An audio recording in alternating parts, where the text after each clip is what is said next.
Olá, aluno. Bom dia, boa tarde ou boa noite. Não sei qual horário que você está assistindo essa videoaula aí na sua casa, mas eu me chamo professora Luciana e eu vou estar hoje trabalhando com vocês a disciplina de História, tá?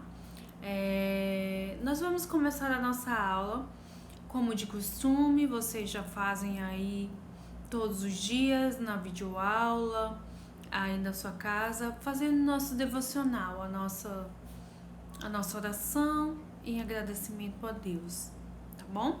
Vamos fechar os nossos olhos, elevar o nosso pensamento a Deus. Querido Deus, queremos te agradecer por mais um dia de vida, Senhor. Queremos te agradecer por mais uma semana que se inicia, por tu nos dar vigor, nos dar saúde, para que possamos estar aqui estudando. Queremos te pedir que esteja sempre ao nosso lado. Queremos te pedir que abençoe a nossa família, abençoe a todos que trabalham na escola, a todos que neste período estão se prontificando, dando o seu melhor, Senhor. Nos livra de todos os males, Senhor. Nos torna as pessoas melhores nesse momento de crise, que não estávamos preparados para passar por isso, mas o Senhor vai nos dar a vitória, que mesmo que seja um ano difícil, sairemos todos vitoriosos. Amém. Hoje, como eu falei, iremos estudar História. E eu vou falar agora quais os livros iremos usar. O da bolinha azul, já vai separando aí o seu livro da bolinha azul e o seu livro da bolinha verde. Já vai separando aí para a professora os livros, né? Que nós vamos iniciar essa aula hoje.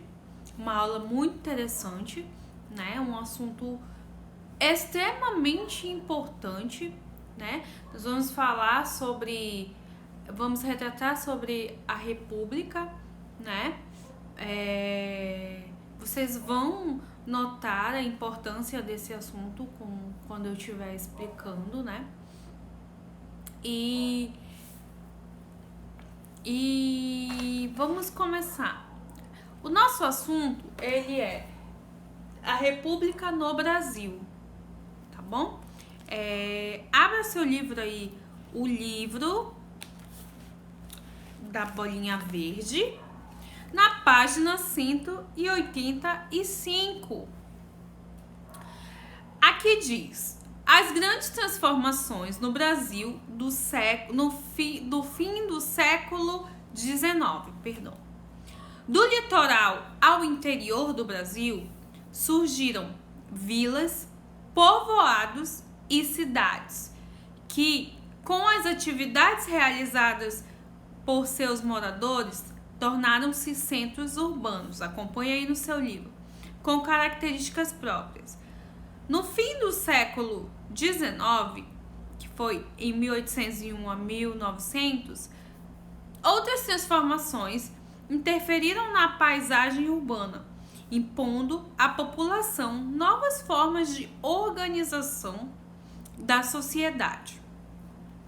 Nas últimas décadas do século XIX, a Lei Áurea, em 1888, concluiu um processo de libertação dos trabalhadores escravizados. Um processo, porque eu vou explicar, demorou um pouco para que isso acontecesse. Restituindo-lhes a condição de homens livres e possibilitando que se tornassem integrantes da classe de trabalhadores que recebiam salários. Olha só, observe como o jornal Gazeta de Notícias noticiou o fim da escravidão. Aqui, no seu livro, você consegue ver, essa notícia. Vamos lá, vamos dar uma olhada, Gazeta de Notícias, aqui tem um ano, Brasil Livre, 13 de maio, foi em 13 de maio, de 1888. Extinção da escravidão. Aí aqui tem o número da lei, a data, né? E aí vamos para a próxima. Declara extinta a escravidão no Brasil. A princesa imperial regente, em nome de Sua Majestade, o Imperador, o Senhor Dom Pedro II, faz saber a todos os súbditos do Império que a Assembleia Geral decretou a ela, sancionou a seguinte lei. Artigo 1. E declara extinta, desde a data desta lei, a escravidão no Brasil. Artigo 2. Revogam-se as disposições em contrário. Acompanhe aí no seu livro.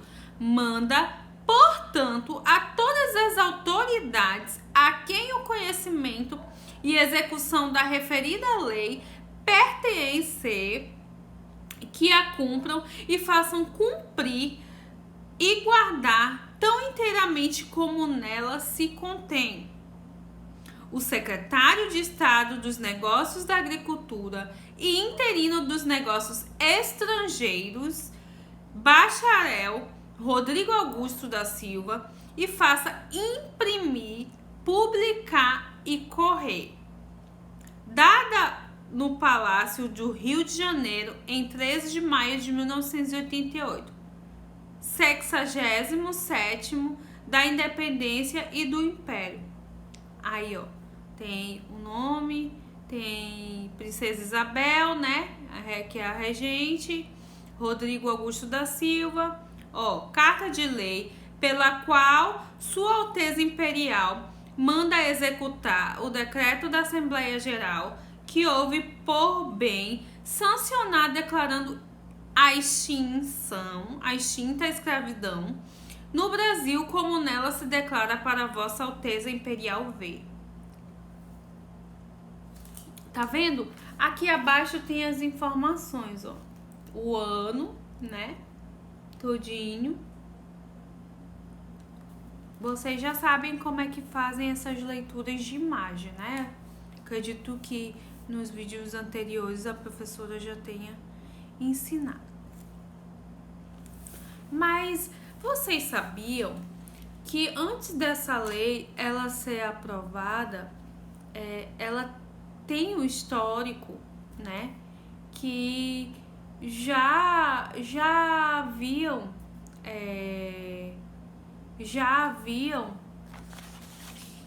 tem um processo aí, né, de tentar fazer com que essa lei fosse aprovada há um tempo, né? A gente vai ver aí que esse contexto histórico, a transição dele foi bem grande mesmo. Ó, eu coloquei aqui no quadro para vocês entenderem.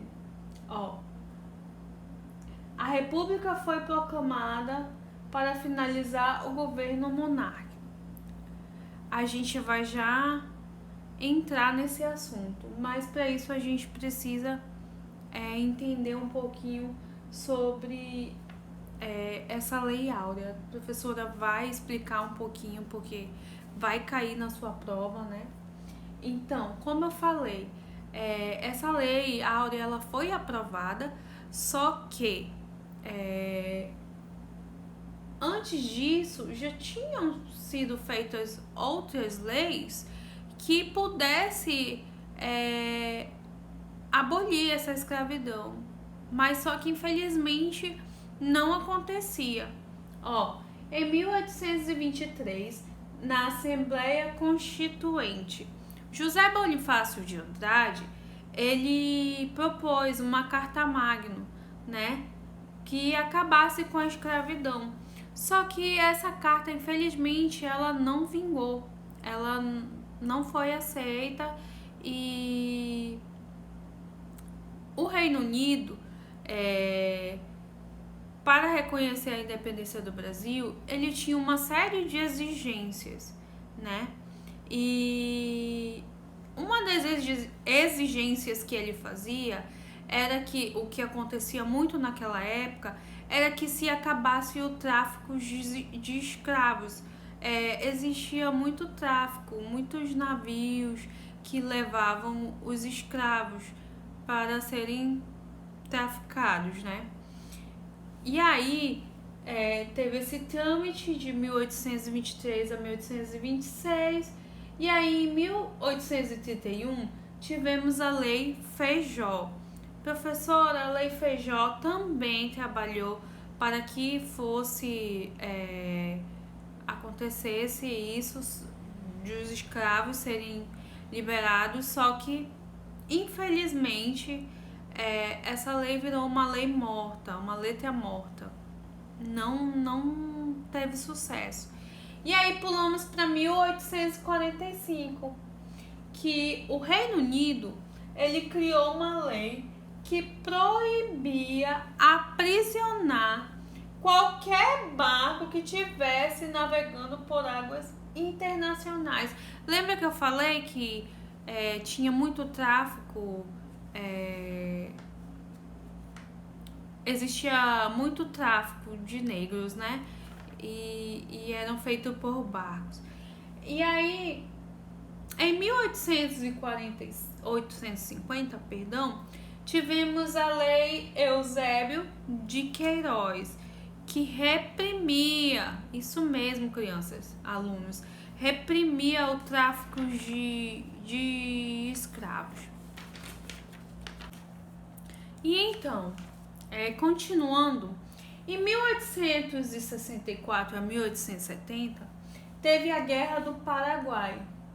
Só que nessa guerra não teve voluntários. Então, os escravos eles foram mandados para combater essa guerra lá no país vizinho. E como prêmio, eles ganharam a liberdade. Em 1871, tivemos a lei do ventre livre. Mas o que é essa lei do ventre livre, professora? É uma lei que era uma lei que era permitido que todo o filho de escravo já nasceria livre, em 1871. Ou seja,